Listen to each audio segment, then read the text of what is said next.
জীবন চলার পথে প্রভুর নামটি স্মরণ রেখো, মিথ্যে মোহ মায়ায় তারে ভুলে যেও না কো।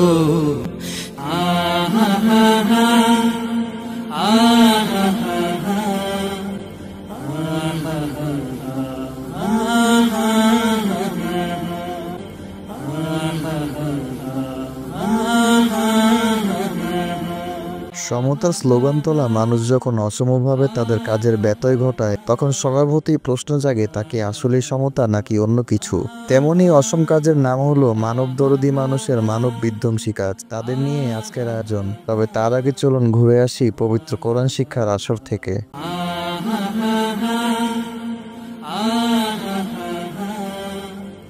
আলহামদুলিল্লাহ والصلاة والسلام على رسول الله وعلى آله وأصحابه أجمعين أما بعد رب اشرح لي صدري ويسر لي أمري واحلل عقدة من লিসানি ইয়াফকাহু কওলি।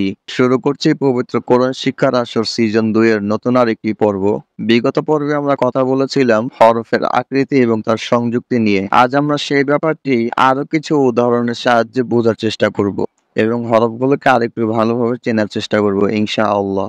প্রথমে যে অক্ষরটি আমরা দেখতে পাচ্ছি এটি মূলত আলিফ, পরেরটি লাম, হা, মিম, দাল, এরপরে আসছে লাম, লাম, হা, সিন, বা, হা, আলিফ, নুন, আলিফ, লাম, লাম, হা, আলিফ, লাম, লাম, হা, আলিফ, কাফ, বা, র। এখানে রয়েছে ফা, সিন, ইয়া, আইন, লাম, মিম, ওয়া, নুন, ফা, ইয়া, আইন, কাফ, ফা, ওয়া, নুন। এখানে রয়েছে মিম, সিন, লাম, মিম, ওয়া, নুন। এখানে রয়েছে আলিফ, লাম, আইন, লাম, মিম, ইয়া, নুন। একইভাবে এখানেও আলিফ রয়েছে, সাথে রয়েছে লাম, মিম, তা, কফ, ওয়া, নুন। আলিফ, লাম, মিম, ওয়া হামজা, মিম, নুন, ওয়া, নুন। এখানে একটি কথা বলে রাখা ভালো, হামজা কিন্তু 3 অবস্থা আসতে পারে। একটা হলো ওয়া হামজা, ইয়া হামজা, কিংবা শুধু হামজা, যেমন এখানে এসেছে ওয়া হামজা। এবার আমরা আমাদের প্রচলিত কায়দা থেকে হরফগুলোর আকৃতি এবং তার সংযুক্তি বোঝার চেষ্টা করব ইনশাআল্লাহ।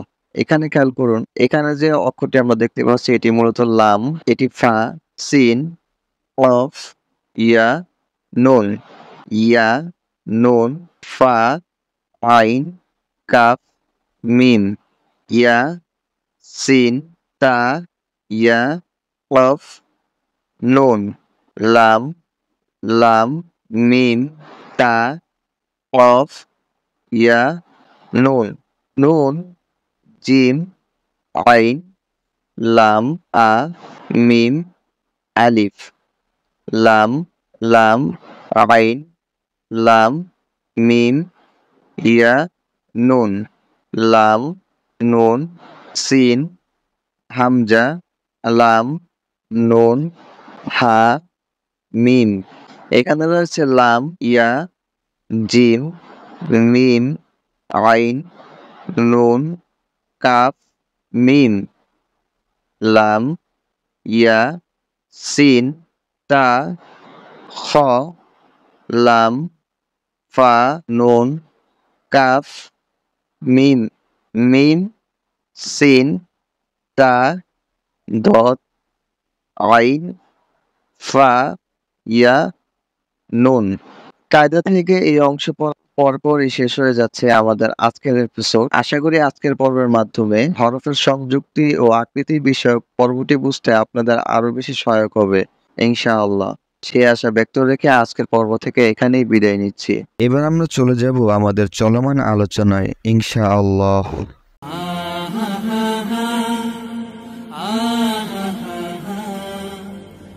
ইবনে হাজাল মালিকি রাহিমাহুল্লাহ সমকামিতার আলোচনা করতে গিয়ে 3টি পর্যায়ের আলোচনা করেছেন। নম্বর 1, طائفة تتمتع بالنظر وهو محرم لأن النظرة إلى الأمرد بشهوة حرام إجماعا بل صحح بعض العلماء أنه محرم وإن كان بغير الشهوة। অর্থাৎ এই পর্যায়ভুক্ত লোকেরা নিজেদের দৃষ্টি ও চিন্তা শক্তি ব্যবহার করে এহেন কাজ চরিতার্থ করে যা মূলত একটি হারাম কাজ। কেননা আলেমদের ঐক্যমতে কাম বাসনা চরিতার্থে দৃষ্টি দেওয়া হারাম কাজ। এমনকি একদল আলেমদের বিশুদ্ধ মত অনুযায়ী কাম বাসনা না জাগলেও বিপরীত লিঙ্গের দৃষ্টি দেওয়া হারাম হবে। মহান আল্লাহ পুরুষদেরকে বলছেন, অল্লিল মুমিনিনা ইয়াগুদ্দু মিন আবসারিহিম ওয়া ইয়াহফাযু ফুরুজাহুম যালিকা আযকা লাহুম ইন্নাল্লাহা খাবীরুম বিমা ইয়াসনাউন।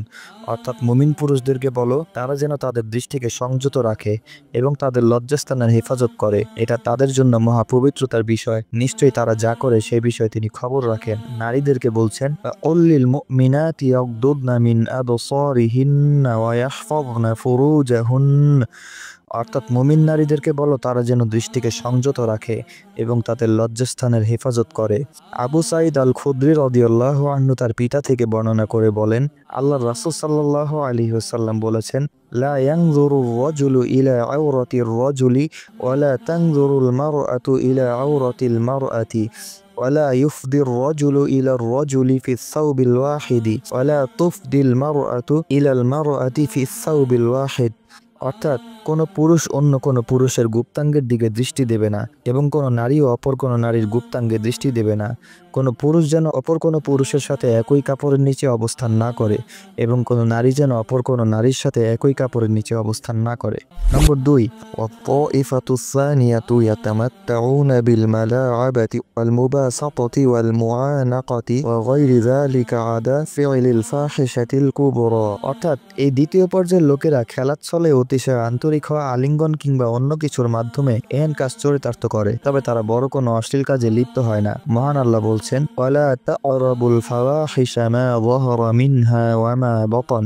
অর্থাৎ অশ্লীলতার ধারের কাছেও যাবে না, হোক তা প্রকাশ্যে কিংবা অপ্রকাশ্যে। নম্বর 3, ফি'লুল ফাহিশাতিল কুবরা ফাল হাসিলু আন্না হাযা আস-সামা'a ইশতামালা আলা মাফাসিদ জুমলাতিন মিনাল লাহওয়ি ওয়াল লা'iবি ওয়াল ইসতিমতা'i বিমা লা ইয়াহিল্লু।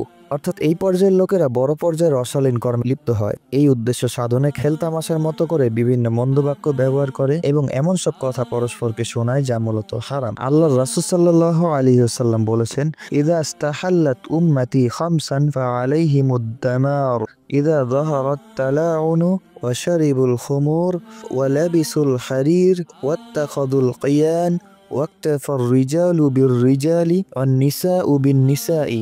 অর্থাৎ যখন আমার উম্মত 5টি বিষয়কে হালাল করে নেবে তখন তাদের উপর ধ্বংস আপতিত হবে। 1, যখন তারা প্রকাশ্যে পরস্পরকে অভিশাপ দেবে। 2, যখন তারা মদ পান করবে। 3, রেশমি বস্ত্র পরিধান করবে। 4, গায়িকাদেরকে গ্রহণ করবে। 5, পুরুষ পুরুষকে এবং নারী নারীকে তার জৈবিক চাহিদা পূরণে যথেষ্ট মনে করবে। তবে এগুলোর বাইরেও আরো একটি কাজ রয়েছে যাকে আল্লাহর রাসূল সাল্লাল্লাহু আলাইহি ওয়াসাল্লাম ছোট পর্যায়ের সমকামিতা বলে উল্লেখ করেছে। আমর ইবনুল শুআইব রাহিমাহুল্লাহ তার পিতা ও তার দাদা হতে বর্ণনা করেন, আন্না নবিয়্য সাল্লাল্লাহু আলাইহি ওয়াসাল্লাম ক্বালা ফিল্লাযী ইয়াতি ইমরাআতাহু ফি দুবুরিহা হিয়া লুতিয়াতুস সুগরা। অর্থাৎ স্ত্রীর পিছন দিয়ে গমনের ব্যাপারে আল্লাহর রাসূল সাল্লাল্লাহু আলাইহি ওয়াসাল্লাম বলেছেন, এটা হলো ছোট পর্যায়ের সমকামিতা। ইবনে আব্বাস রাদিয়াল্লাহু আনহু বলেন, আল্লাহর রাসূল সাল্লাল্লাহু আলাইহি ওয়াসাল্লাম বলেছেন, লা ইয়ানজুরুল্লাহু আযজা ওয়া জাল্লা ইলা রাজুলিন আতা রাজুলান আও ইমরাআতান ফি দুবুরিহা। অর্থাৎ নিশ্চয়ই আল্লাহ সেই পুরুষের উপর দৃষ্টি দেন না যে অন্য পুরুষের কাছে জৈবিক চাহিদা পূরণে গমন করে কিংবা স্ত্রীর পিছন দিকে গমন করে।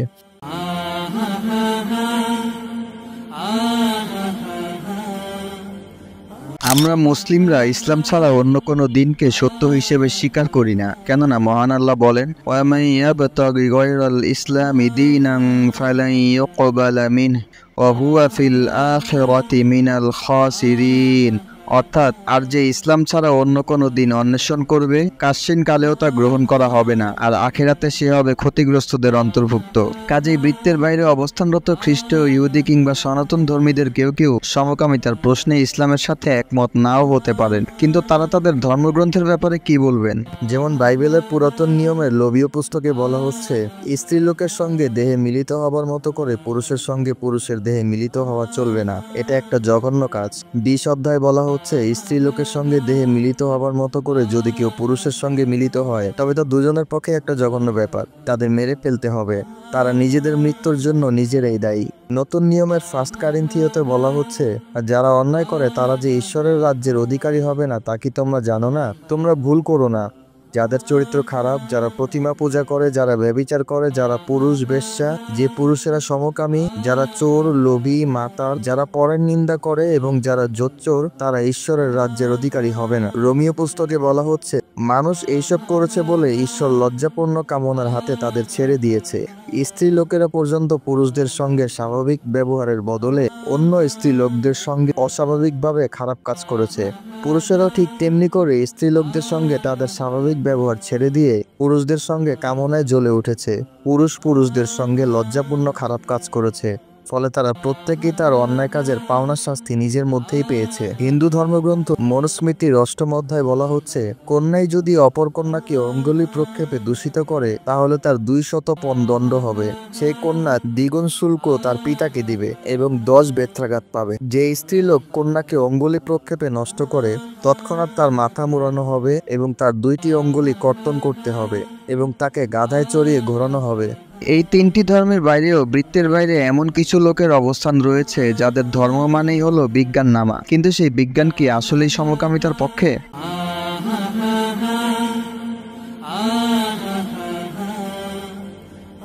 সমকামিতার মতো অবৈজ্ঞানিক ব্যাপারকে বৈজ্ঞানিক রূপ দিয়ে পশ্চিমা সমাজকে তা গেলানোর অন্যতম কুখ্যাত কারিগর হলো আলফ্রেড কিনসি। 1948 সালে প্রকাশিত sexual behaviour of human male এবং 1953 সালে প্রকাশ হওয়া তার লিখিত sexual behaviour of human female, ওই দুটি সমকামিতার পশ্চিমা জগতে ব্যাপক সাড়া ফেলে। তার sexual behaviour of human male বইয়ের দাবি অনুযায়ী 37% পুরুষ বয়সন্ধিকা এবং বৃদ্ধকালীন বয়সে সমকামিতার প্রয়োজন অনুভব করে। আর এই ব্যাপারটিকে সে তার বইয়ে অনেক রকম অঙ্ক কষে বোঝানোর চেষ্টা করেছে যে এই সমকামিতা মানুষের একেবারেই স্বভাবগত ও প্রাকৃতিক বৈশিষ্ট্যের অন্তর্ভুক্ত। আবার তার থেকে একটু বেশি অগ্রসর হয়ে Dean Hamer the science of desire বইয়ে বিভিন্ন অ্যানালাইসিসের দোহাই দিয়ে দাবি করে বসেন যে this finding provided the first concrete evidence that gay genes really do exist. অর্থাৎ আমাদের এই গবেষণাই প্রথম শক্তিশালী প্রমাণ বহন করে যে পুরুষের ডিএনএতে সমকামী তথা গে জিনের অস্তিত্ব আছে, আর সে এই গে জিন ক্রোমোজোমের নাম দিয়েছে XQ28। তবে কিনসি কিংবা হ্যামারের এমন দাবি পশ্চিমা মহলে গুরুত্ব পেলেও বিজ্ঞান মহলে তা বরাবরই ধাওয়া পাল্টা দেওয়ার শিকার হয়েছে, পদস্খলিত ও বাস্তুচ্যুত হয়েছে। লন্ডনের ওয়েস্টার্ন অন্টারিও ইউনিভার্সিটির ক্লিনিক্যাল নিউরোলজিক্যাল বিজ্ঞান বিভাগের 3 জন গবেষক জর্জ রাইস, জর্জ এভার্স ও ক্যারল অ্যান্ডারসন এবং যুক্তরাষ্ট্রের স্ট্যানফোর্ড মেডিকেল স্কুলের জেনেটিক বিভাগের গবেষক নেল রিচের যৌথ গবেষণার একটি চিত্র উঠে এসেছে সায়েন্স ম্যাগাজিনে, যেখানে তারা মাইক্রোস্যাটেলাইট মার্কার দিয়ে উক্ত জেনের উপস্থিতি বের করার চেষ্টা করেন, অবশেষে ব্যর্থ হন। সেই আর্টিকেলের একেবারে শেষ দিকে স্পষ্টতই বলা হচ্ছে, this results do not support an X-linked জিন আন্ডারলাইং মেল হোমোসেক্সুয়ালিটি। অর্থাৎ গবেষণার এই ফলাফল কোনোভাবেই সমকামিতার জন্য দায়ী এক সংযুক্ত কোনো জিনের অস্তিত্ব স্বীকার করে না। বায়োকেমিস্ট অধ্যাপক নেল হোয়াইটহেডের গবেষণা এবং জার্নালিস্ট ও লেখক ব্রায়ার হোয়াইটহেডের সম্পাদনার যৌথ উদ্যোগে 1999 সালে সমকামিতা এবং স্থানকাল পাত্রভেদে জিনের প্রভাব বিষয়ক একটি বই প্রকাশিত হয়, যার নাম my genes made me do it. সেই বইতে হ্যামার এবং সমকামী গোষ্ঠীর গে জিন আবিষ্কারের দাবিকে উড়িয়ে দিয়ে নেল হোয়াইটহেড স্পষ্ট করে বলছেন, in human behaviour everything is nature and nurture. Without genes, you can't act in the environment at all, and without the environment, your genes have nothing to act on. No behavior, including homosexuality, results solely from genes. অর্থাৎ মানুষের পুরো আচরণ তার প্রকৃতি ও প্রতিপালনের দ্বারা গঠিত হয়। জিন ছাড়া কোনো পরিবেশে আপনি নিজেকে মানিয়ে নিতে পারবেন না। অন্যদিকে পরিবেশ ছাড়া জিনের মানিয়ে নেওয়ার মতো কিছুই নেই। কোনো আচরণে এমনকি সমকামিতাও কেবল জিন থেকে উৎপন্ন হয় না। তিনি আরো বলেন, hammer knew that any attempt to argue the existence of a homosexual gene, a single apparently autocratic gene governing homosexuality, is nonsense genetically. There is no single gene governing sexual preference or any other preference. Hammer বুঝতে পেরেছিল যে যা বাহ্যত একনায়কতান্ত্রিক, যা সমকামিতার প্রভাব সৃষ্টিকারী এমন কোন সমকামী জিনের অস্তিত্বের বিষয়ে তর্কে লিপ্ত হওয়া তা জেনেটিক বিষয়ে নির্বুদ্ধিতার পরিচয়। মূলত এখানে যৌন বা অন্য কোনো আচরণ পরিচালনাকারী আলাদা কোনো জিন নেই। 1990 থেকে 2003 সাল পর্যন্ত ন্যাশনাল ইনস্টিটিউট অফ হেলথ পরিচালনা করে হিউম্যান জিনোম প্রজেক্ট বা HGP নামে একটি দীর্ঘ গবেষণা কার্যক্রম। যেখানে ডিএনএর 4 ধরনের বেস পেয়ারের 3 বিলিয়ন নমুনার উপর গবেষণা চালানো হয়, যাতে অংশ নেয় বিভিন্ন উচ্চপদস্থ গবেষক। এই গবেষণায় জিনোমের পারস্পরিক সংযোগ, কাঠামো, আচরণ ইত্যাদি বিভিন্ন বিষয় নিয়ে পরীক্ষা চালানো হয়। কিন্তু দীর্ঘ সময় ধরে চলমান সেই প্রজেক্টেও গে জিন নামক কোনো বিশেষ জিনের অস্তিত্বের প্রমাণ মেলেনি। ডক্টর ডেনিস আলেকজান্ডারের গবেষণার উপর কেমব্রিজ বিশ্ববিদ্যালয় থেকে 2017 সালে প্রকাশিত হয় জিনস ডিটারমিনিজম অ্যান্ড গড নামক বইটি। সেখানে তিনি বলেন, many hypothesis about the causes of SSA have been proposed, which can be divided 3 broad types of causes: environmental, biological, and personal choice. Following some comments on the definition and measurement of SSA and related terms, the personal choice option is briefly discussed, then the environmental explanation followed by the biological explanation in greater detail. However, in separating in this way the proposed causes, it should not be assumed that a single cause or causal chain is responsible for such a complex phenomenon as SSA. সমলিঙ্গের প্রতি আকর্ষণ সংক্রান্ত অনেক কাল্পনিক ধারণা চলমান আছে, যাকে পরিবেশগত, শারীরিক এবং ব্যক্তিগত পছন্দ এই 3টি বড় টার্মে ভাগ করা যায়। সমলিঙ্গ আকর্ষণ সংক্রান্ত সংজ্ঞায়িত করা উক্তি, উপকরণ এবং এ সংক্রান্ত অন্যান্য বিষয়গুলোকে সামনে রেখে ব্যক্তিগত পছন্দের ব্যাপারটি জোর দিয়ে আলোচনা হয়। তারপর বায়োলজিক্যাল টার্মের আলোকে পরিবেশগত ব্যাপারটি ফুলিয়ে ফাঁপিয়ে আলোচিত হয়। যদিও আলাদা পদ্ধতির প্রস্তাবিত এই বিষয়গুলো থেকে এই ধারণা নেওয়া উচিত নয় যে এই সংক্রান্ত কোনো ঘটনা কিংবা ঘটনার কোনো সংযোগ সমলিঙ্গের প্রতি আকর্ষণজনিত কোনো জটিল ঘটনার জন্য দায়ী। ডেনিস আলেকজান্ডার অক্সফোর্ডের সেন্ট পিটার কলেজ থেকে বায়োকেমিস্ট্রির উপর গবেষণা করেছেন এবং ইনস্টিটিউট অফ সাইকিয়াট্রি থেকে নিউরোকেমিস্ট্রির উপর পিএইচডি সম্পন্ন করেন। একসময় তিনি ইউনাইটেড কিংডমে ইমিউনোলজি, জেনেটিক ও ক্যান্সার সংক্রান্ত গবেষণার কাজে নিয়োজিত হয়েছেন। পরবর্তীতে তিনি ক্যামব্রিজের বাব্রাহাম ইনস্টিটিউটে যুক্ত হন। 2019 সালের 12 নভেম্বর ইন্টারন্যাশনাল টিম রিসার্চের একটি গবেষণাপত্রের সারাংশ তুলে ধরা হয় হার্ভার্ড ম্যাগাজিনে, যার শিরোনাম ছিল দেয়ারস স্টিল নো গে জিন। যে টিমের যৌথ নেতৃত্বে ছিলেন ব্রড ইনস্টিটিউট অফ হার্ভার্ড এবং এমআইটি এর গবেষক বেঞ্জামিন নিল। এই গবেষণার জন্য ইউকেআর2 এর বায়োব্যাংক কোম্পানি থেকে 4 লক্ষেরও বেশি মানুষের জেনেটিক আচরণের উপর সংগৃহীত ডেটা এবং ইউকেআর23andMe থেকে 70,000 মানুষের নির্বাচিত ডেটা নিয়ে চুলচেরা বিশ্লেষণ করা হয়। যে গবেষণার লক্ষ্য ছিল লক্ষাধিক আলাদা পরিবেশ ও পরিস্থিতিতে মানুষের জেনেটিক আচরণ কিভাবে কাজ করে তা দেখানো। গবেষণার সারাংশ তুলে ধরে বেঞ্জামিন নিল বলেন, it's effectively impossible to predict an individual sexual behaviour from their genome. অর্থাৎ মানুষের জিনের গঠন তথা জিনোম থেকে তাদের নির্দিষ্ট কোনো যৌন আচরণ সম্পর্কে ধারণা লাভ করা নিতান্তই অসম্ভব। তিনি আরো বলেন, দেয়ার ইজ নো সিঙ্গেল গে জিন but rather the contribution of many small genetic effects is scattered across the genome. অর্থাৎ এখানে আলাদা কোনো গে জিনের অস্তিত্ব নেই, বরং বলা চলে জিনোমের আশেপাশে ছড়িয়ে ছিটিয়ে থাকা অনেকগুলো জেনেটিক আচরণের সমষ্টির কারণ। বেঞ্জামিন নিল জিনের পরিসংখ্যান, নীতি ও পদ্ধতির আলোকে জিন সংক্রান্ত বিভিন্ন ডেটা নিয়ে গবেষণা পরিচালনা করেছেন, বিশেষত সাইকিয়াট্রিক জেনেটিকের ক্ষেত্রে। বর্তমানে তিনি হার্ভার্ড মেডিকেল স্কুল এবং ম্যাসাচুসেটস জেনারেল হসপিটালে অধ্যাপক হিসেবে কর্মরত আছেন। এভাবে আরো অনেক দলিল প্রমাণ দিয়ে দেখানো যেতে পারে বিজ্ঞান মহলে সমকামিতার জন্মগত বা জেনেটিক বৈশিষ্ট্যের দাবি কতটা ভিত্তিহীন। কিন্তু ভিত্তিহীন ব্যাপারকে ভিত্তি হিসেবে দাঁড় করাতে উঠে পড়ে লেগেছে কিছু সংস্থা। শব্দের মারপেচে মঞ্চস্থ হচ্ছে প্রতারণার বিভিন্ন ধরন।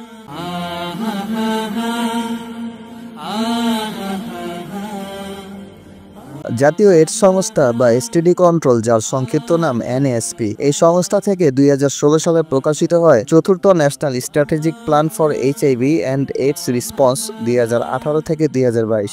উক্ত সংস্থার পরিচালক ডক্টর আনিসুর রহমানের বক্তব্য অনুযায়ী বাংলাদেশ সরকার এইচআইভি প্রতিরোধে আগ্রহ প্রকাশ করে 1989 সালে, যা ন্যাশনাল এইডস কমিটি নামে কার্যক্রম পরিচালনা করে, যার সহযোগী প্রতিষ্ঠান হিসেবে জাতিসংঘের বিভিন্ন নেটওয়ার্ক, দ্বিপাক্ষিক সংস্থা সহ বিভিন্ন জাতীয় আন্তর্জাতিক প্রতিষ্ঠানের নাম উল্লেখ আছে এবং সেই সাথে এর ফিনান্সিয়াল সহযোগী হিসেবে জাতিসংঘের ইউনিসেফ এবং কারিগরি সহযোগী হিসেবে ইউএন এইডস এর নামও উল্লেখ আছে। কিন্তু নামে তা এইচআইভি প্ল্যান হলেও এর গভীরে লুকায়িত আছে শব্দের মারপেচে ধোঁকা দিয়ে বোকা বানানোর এক গভীর সুপরিকল্পিত এজেন্ডা। এই রিপোর্টে ব্যবহৃত শব্দগুচ্ছের একটি তালিকাও দেওয়া আছে, যেমন জেন্ডার বেসড ভায়োলেন্স, যাকে তারা সংক্ষেপে বলছে জিবিভি, যার সোজা বাংলা লিঙ্গভিত্তিক বিশৃঙ্খলা। সেই অর্থের আড়ালে পুষে রাখা এজেন্ডা কি হতে পারে সেই ব্যাপারে আমাদের বলে দিচ্ছে মিনা কার্টুন শিশুর নির্মাতা প্রতিষ্ঠান ইউনিসেফ 2024 সালে প্রকাশিত guidelines for providing care and support to LGBTQI+ adolescents who have experienced GBV in mobility context শিরোনামে তৈরিকৃত মডেল 4-এর একটি রিপোর্টে জিবিভি এর আওতাধীন কর্মসূচির ব্যাপারে সংক্ষেপে কিছু বর্ণনা দেওয়া হয়েছে, যার শেষের দিকের কথাটি এরকম: while also aiming to fill existing gaps in psychological support for LGBTIQ+ adolescent survivors of gender-based violence in context of human mobility। অর্থাৎ এমনকি জিবিভি প্রজেক্টের আওতাধীন বিষয় হলো 10 থেকে 19 বছরের সমকামী শিশু কিশোরদের মানুষের সাথে চলাফেরায় যে মানসিক সহযোগিতা প্রয়োজন হয় তার শূন্যস্থান পূরণে কাজ করে যাওয়া। তার মানে জেন্ডার বেসড ভায়োলেন্স বা জিবিভি এর একটি বড় এজেন্ডা হলো সমকামী চরিত্রের স্বাভাবিকরণ। এমন আরো একটি শব্দ হলো জেন্ডার আইডেন্টিটি তথা লিঙ্গভিত্তিক পরিচয় বা লৈঙ্গিক পরিচয়, যার মধ্যে সমকামীদের পরিচয় অন্তর্ভুক্তির বিষয়টি এনএসপি এর অন্য একটি প্ল্যান রিপোর্টের স্বীকৃতি প্রদান করা হয়েছে। সেই একই শব্দ ব্যবহার করে জাতিসংঘের ইউএনএফপিএ ট্রান্সজেন্ডার নামক একটি রিপোর্ট স্পষ্ট করে বলছে, The United Nations had affirmed the right of trans person to legal recognition of their gender identity। জাতিসংঘ দৃঢ়ভাবে বিশ্বাস করে যে ট্রান্সজেন্ডার লোকদের তাদের লিঙ্গভিত্তিক পরিচয় বহনে যথাযথ আইনি স্বীকৃতি লাভের অধিকার রয়েছে। এমন আরো একটি শব্দের মারপেচ হলো MSM তথা Men Who Have Sex With Men, STI তথা Sexually Transmitted Infection, BCC অর্থাৎ Behavioral Change Communication। আমরা যে কেবল শব্দগত মিল দেখিয়ে সমকামিতার এজেন্ডা প্রমাণ করতে চাচ্ছি তা কিন্তু নয়, বরং তারা যে সত্যিকার ভাবেই সমকামিতার বিদেশি এজেন্ডা বাস্তবায়নে উঠে পড়ে লেগেছে তা আরো স্পষ্ট হয় এনএসপি এর অন্য একটি রিপোর্টে চোখ বুলালে, যার নাম guideline on standard operating procedures for sexual and reproductive health for the third gender population. রিপোর্টের একেবারে শুরুর দিকে বলা হচ্ছে, sexual gender and bodily diversity are characteristics of every society, every culture and every country around the world and across time. There are different types of diversity included in the term LGBTQI, lesbian, gay, bisexual, transgender, queer and intersex. This standard operating procedure focuses on the transgender community। অর্থাৎ যৌনতা, লিঙ্গভিত্তিক ও শারীরিক বৈচিত্র্য প্রতিটি সমাজ, সংস্কৃতি ও বিশ্বের চারপাশে অবস্থানরত প্রতিটি দেশ এবং সময়ের একটি উল্লেখযোগ্য বৈশিষ্ট্য। এদের মধ্যে আলাদা বৈশিষ্ট্যের একটি বৈচিত্র্য হলো LGBTQI তথা lesbian, gay, bisexual, transgender, queer and intersex. আমাদের চলমান এই আদর্শ পদ্ধতিটি মূলত ট্রান্সজেন্ডার কমিউনিটির উপর ভিত্তি করে তৈরি করা হয়েছে। আরো বলা হচ্ছে, like different parts of the world, in Bangladesh the transgender Hijra community experience rejection from families, religious communities and other social networks. These factors limit their abilities to exercise their rights and access to essential services such as education, employment and healthcare। অর্থাৎ বিশ্বের অন্যান্য দেশের মতো বাংলাদেশেও transgender অথবা হিজড়া গোষ্ঠী তাদের পরিবার, ধর্মীয় গোষ্ঠী এবং অন্যান্য সামাজিক কার্যক্রম থেকে বিচ্ছিন্ন জীবনযাপন করে। ফলে তাদের আইনগত অধিকার এবং শিক্ষা, কর্মজীবন এবং স্বাস্থ্য সেবার মতো বিষয়গুলোতে তাদের অংশগ্রহণ সীমিত হয়ে পড়ে।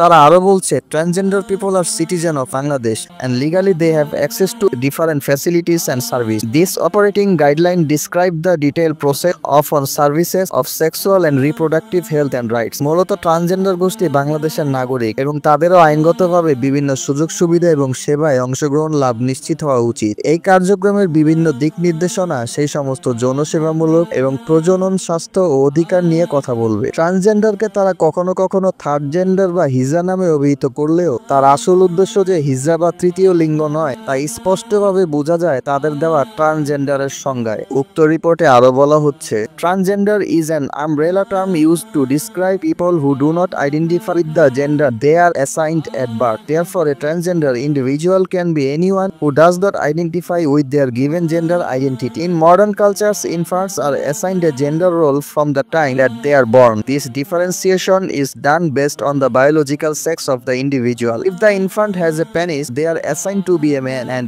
if the infant has vagina, they are assigned to be a woman. However, a transgender individual is someone who, once they grow into adolescence or even further, does not psychologically identify with the ascribed behavior of their given gender. It is important to note that this does not result from any kind of biological, hormonal, genetic imbalance or physical infirmity of the individual.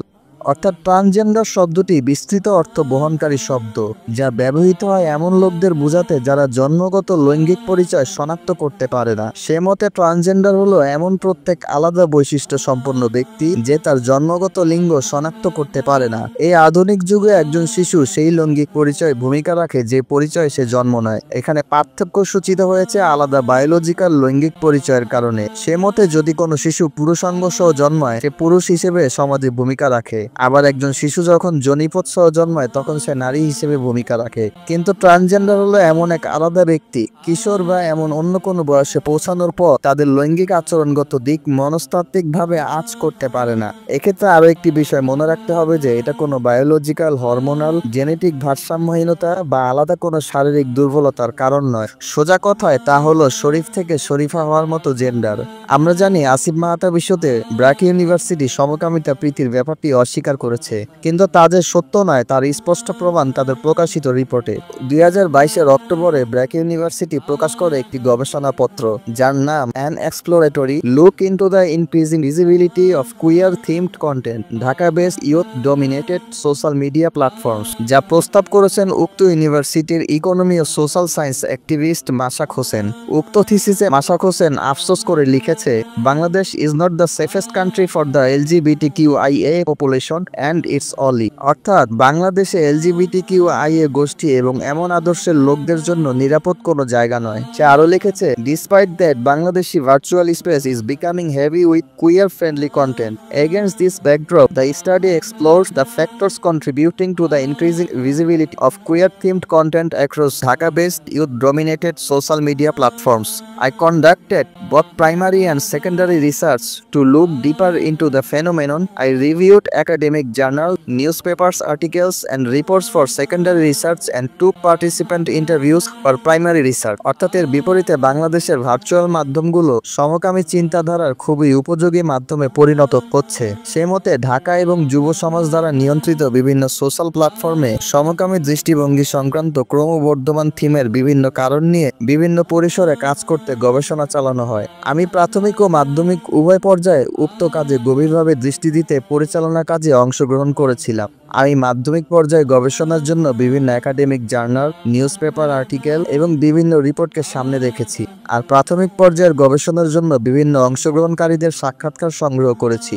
আর ব্র্যাক তার gender policy নামক রিপোর্টে ঠিক ওই শব্দগুলি ব্যবহার করেছে যার আড়ালে চলে সমকামিতার মিশন, যেমন জেন্ডার ইকুইটি ও জেন্ডার ইকুয়ালিটি, যার অর্থ হলো লিঙ্গ সমতা, জেন্ডার জাস্টিস অর্থাৎ লৈঙ্গিক ন্যায় বিচার, জেন্ডার ট্রান্সফরমেশন অর্থাৎ লৈঙ্গিক পরিবর্তন, জেন্ডার সোশ্যালাইজেশন অর্থাৎ লৈঙ্গিক সামাজিককরণ, আর এলজিবিটি ট্রান্সজেন্ডারের জন্য সে কাজ করে যাচ্ছে মর্মেও সাক্ষ্য প্রদান করেছে। ব্র্যাক বলছে, a person sexuality or sexual identity does not play any role during the hiring process or in the actual workplace itself. BRAC strives to ensure that the transgender community feels welcome working with the organization and foster a work environment where everyone feels safe and accepted for who they are. অর্থাৎ কোনো কাজে নিয়োগ হওয়া কিংবা বৈধ কোনো কর্মসংস্থানে যোগদানের ক্ষেত্রে ব্যক্তির যৌনতা বা লৈঙ্গিক পরিচয় কোনো ভূমিকা রাখে না। BRAC চেষ্টা চালিয়ে যাচ্ছে ট্রান্সজেন্ডার কমিউনিটির জন্য এমন কর্মসংস্থান নিশ্চিত করতে যেখানে তারা প্রফুল্ল চিত্তে কাজ করবে, যেখানে তারা নিরাপত্তা বোধ করবে এবং তাদেরকে বোঝানো হবে তারা কতটা গুরুত্বপূর্ণ। এছাড়া নসীন তাসনিম রিদি প্রস্তাবিত ট্রান্সজেন্ডার ডেভেলপমেন্ট একাডেমি নামে ব্র্যাক ইউনিভার্সিটির আরো একটি রিপোর্টে বলা হচ্ছে, the project aims to accept the transgender or third gender people and giving them their rights to live like other men and women. There are 3 parts of the building, public, semi public and private. অর্থাৎ এই প্রজেক্টের লক্ষ্য হলো অন্যান্য পুরুষ ও নারীর অধিকারের মতো ট্রান্সজেন্ডার বা হিজড়াদের আইনগত বৈধতা এনে দেওয়া। এই পরিকল্পনা কাঠামোর 3টি অংশ, সরকারি, আধা সরকারি ও বেসরকারি। আর ব্র্যাক যে সত্যিকার অর্থে সমকামিতার এজেন্ডা নিয়ে কাজ করছে তার আরো প্রমাণ পাওয়া যায় নরিশ বাংলাদেশ নামক অন্য একটি সংস্থার ওয়েবসাইটে,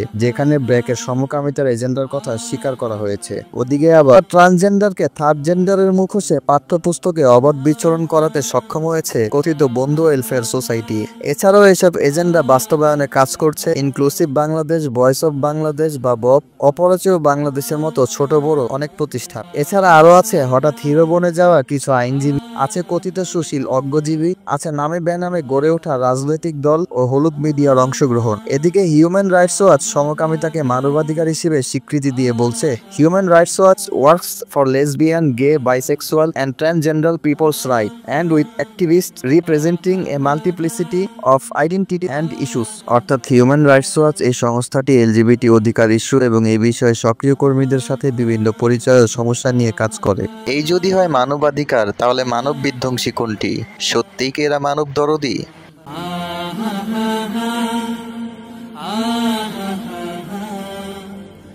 মূলত এরা মানব বিধ্বংসী, কারণ এরা মানুষ সৃষ্টির স্বাভাবিক প্রক্রিয়া ধ্বংসের পথ উন্মুক্ত করে। অথচ মহান আল্লাহ বলেন, ইয়া আইয়ুহান নাসু ইন্না খালাকনাকুম মিন যাকারিন ওয়া উনসা ওয়া জাআলনাকুম শুউবান ওয়া ক্বাবাইলা লিতাআরাফু।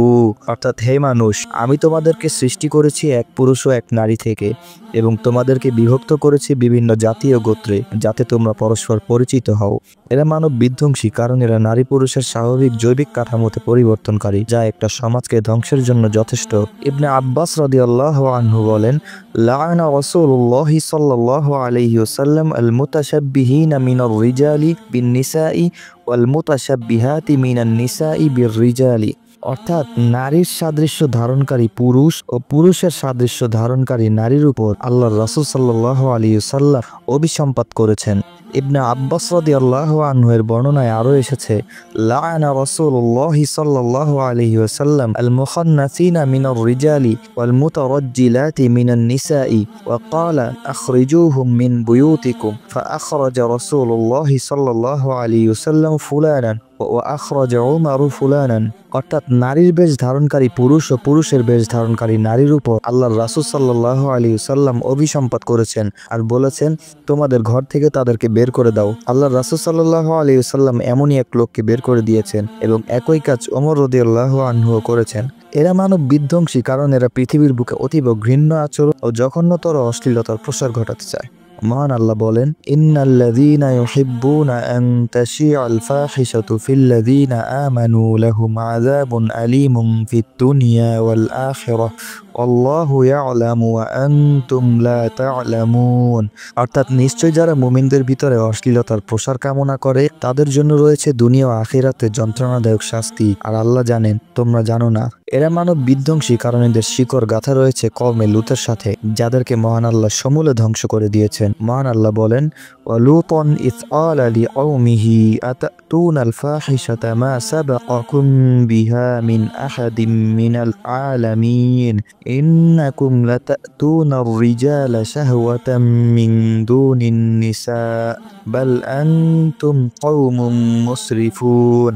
وما كان جواب قومه إلا أن قالوا أخرجوهم من قريتكم إنهم أناس يتطهرون فأنجيناه وأهله إلا امرأته كانت من الغابرين وأمطرنا عليهم مطرا فانظر كيف كان عاقبة المجرمين। অর্থাৎ আর স্মরণ করো লুতের কথা, যখন সে তার জাতিকে বলেছিল, তোমরা এমন অশ্লীল কর্মকাণ্ডে লিপ্ত হচ্ছ যা তোমাদের পূর্বে বিশ্বজগতের কোনো একজন লোক এমনটি করেনি। তোমরা তোমাদের আকাঙ্ক্ষা পূরণে স্ত্রীদের বাদ দিয়ে পুরুষের নিকট গমন করো, তোমরা তো এক সীমা লঙ্ঘনকারী সম্প্রদায়। লুতের কথার পাল্টা প্রতিক্রিয়া স্বরূপ তাদের জবাব কেবল এটাই ছিল যে, তাদেরকে তোমাদের এলাকা থেকে বের করে দাও। এরা এমন লোক যারা খুব পবিত্র হতে চায়। আমি লুতকেও তার পরিবারকে রক্ষা করলাম কেবল তার স্ত্রী ছাড়া, কেননা সে ছিল পেছনে অবস্থানকারীদের অন্তর্ভুক্ত। তাদের উপর এক পাথরের বৃষ্টি বসিয়ে দিলাম, তারপর দেখো অপরাধীদের পরিণতি কি হয়েছিল। মহান আল্লাহ আরো বলেন, ফালাম্মা জাআ আমরুনা জাআলনা আলিয়াহা সাফিলাহা ওয়া আমতারনা আলাইহা হিজারাতাম মিন সিজ্জিলিম মানদুদ মুসাওয়ামাতান ইনদা রাব্বিক ওয়া মা হিয়া মিনাল যালিমিনা বিবাঈদ। অর্থাৎ অতঃপর যখন আমার আদেশ আসলো তখন আমি জনপদকে উল্টে দিলাম এবং তাদের উপর ক্রমাগত বর্ষণ করলাম পোড়ামাটির পাথর, যা আপনার রবের কাছে চিহ্নিত ছিল, আর এটা জালিমদের থেকে দূরে নয়। ইবনে আব্বাস রাদিয়াল্লাহু আনহু এর একটি বর্ণনায় এসেছে, আল্লাহর রাসূল সাল্লাল্লাহু আলাইহি ওয়াসাল্লাম বলেছেন, লাআনাল্লাহু মান আমিলা আমালা কওমি লূতিন, লাআনাল্লাহু মান আমিলা আমালা কওমি লূতিন সালাসান। অর্থাৎ আল্লাহর অভিশাপ বর্ষিত হোক যে কওমে লূতের কর্মকাণ্ডে লিপ্ত হয়, আল্লাহর অভিশাপ বর্ষিত হোক যে কওমে লূতের কর্মকাণ্ডে লিপ্ত হয়। এই কথা তিনি 3 বার বললেন।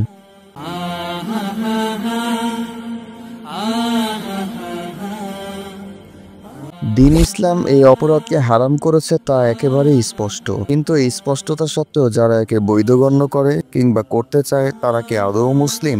ইবনু তাইমিয়াহ রাহিমাহুল্লাহ বলেন, ওয়াকাদ ইত্তাফাকাল মুসলিমুনা আলা আন্না মান ইস্তাহাল্লাহা বিমামলুকি আও গায়রি মামলুকিন ফাহুয়া কাফিরুন মুরতাদ।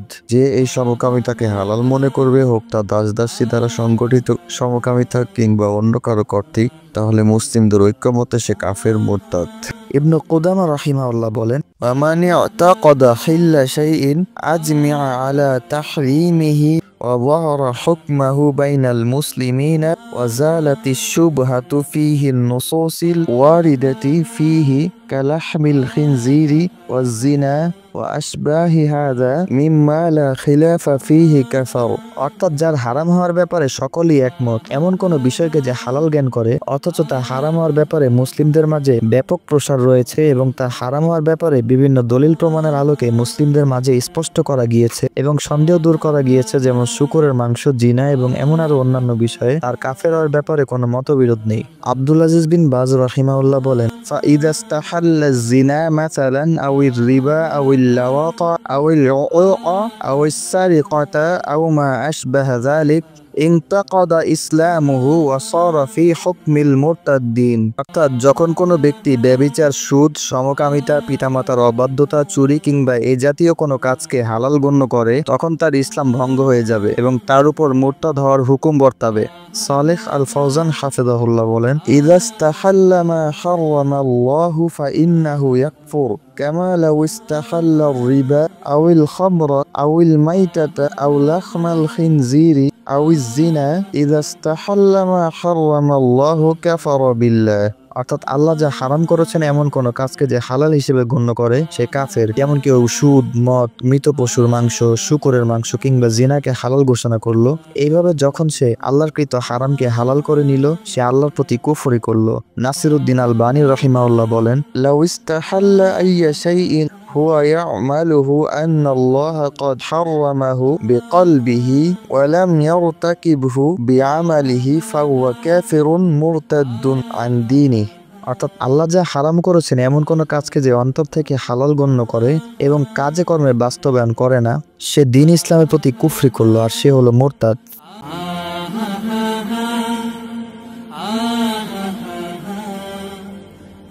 সমকামিতার মতো জঘন্য এই অপরাধকে ইসলাম কেবল হারাম করেই ক্ষান্ত হয়নি, বরং এর জন্য রাষ্ট্রীয় ব্যবস্থায় রেখেছে কঠোর শাস্তি। ইবনে আব্বাস রাদিয়াল্লাহু আনহু বলেন, আল্লাহর রাসূল সাল্লাল্লাহু আলাইহি ওয়াসাল্লাম বলেন, মান ওয়াজাদতুমুহু ইয়ামালু আমালা কওমি লূতিন ফাকতুলুল ফাইলা ওয়াল মাফউলা বিহি। অর্থাৎ তোমরা যাকে কওমে লূতের কর্মকাণ্ডে লিপ্ত অবস্থায় পাবে তাদের উভয়কে হত্যা করবে। মুহাম্মদ বিন সালেহ আল মুনাজ্জিদ হাফিজাহুল্লাহ বলেন, وقد أجمع الصحابة على قتل اللوط لكن اختلفوا في طريقة قتله।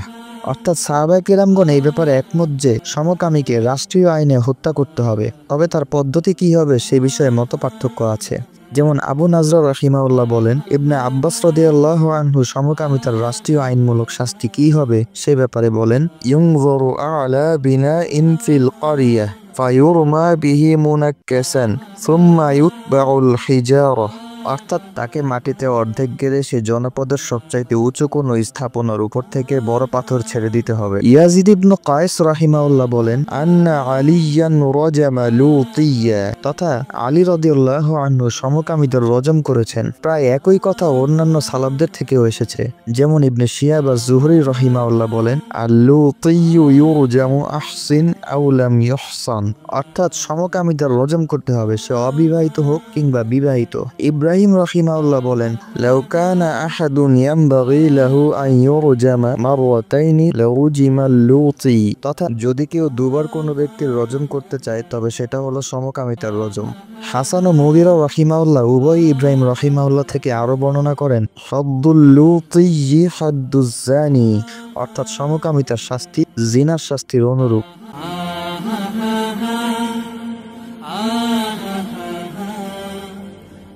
আলোচনার চেষ্টা করব তাদেরকে দিয়ে যারা মূলত কপটতা বা প্রতারণা বশত নয়, বরং এর শিকার হয়ে কিংবা অবাধ্যতা ও ভুলবশত নিজেকে এমন কাজে জড়িয়ে ফেলেছেন, ফিরে আসতে চান আপন ঠিকানায়। মহান আল্লাহ বলেন, ওয়ামান ইয়ামাল সুআন আও ইয়াযলিম নাফসাহু সুম্মা ইয়াস্তাগফিরিল্লাহা ইয়াজিদিল্লাহা গফুরুর রহিমা, অর্থাৎ যে কোনো মন্দ কর্মে জড়িয়ে পড়ে কিংবা নিজের প্রতি জুলুম করে ফেলে তারপর আল্লাহর কাছে ক্ষমা চায়, সে আল্লাহকে অত্যন্ত ক্ষমাশীল ও দয়াময় হিসেবে পায়। আব্দুল আজিজ বিন বাজ রাহিমাহুল্লাহ বলেন, ওয়াল ওয়াজিবু আলাইকা আন তাজজিমা আলা তাওবাহ ওয়া তাসদুকা ফিত তাওবাতি মিনাল লিওয়াত ومن العادات السرية هذان محرمان واللواط أعظم وأشنع لأن اللواط من كبائر الذنوب ومن أعظم الجرائم, অর্থাৎ আপনার উপর এটা আবশ্যক যে আপনি তওবা করার সিদ্ধান্ত নেবেন এবং সমকামিতা ও গোপন পাপ থেকে ফিরে আসার মাধ্যমে তা বাস্তবায়ন করবেন, কেননা এই দুটি হারাম কাজ।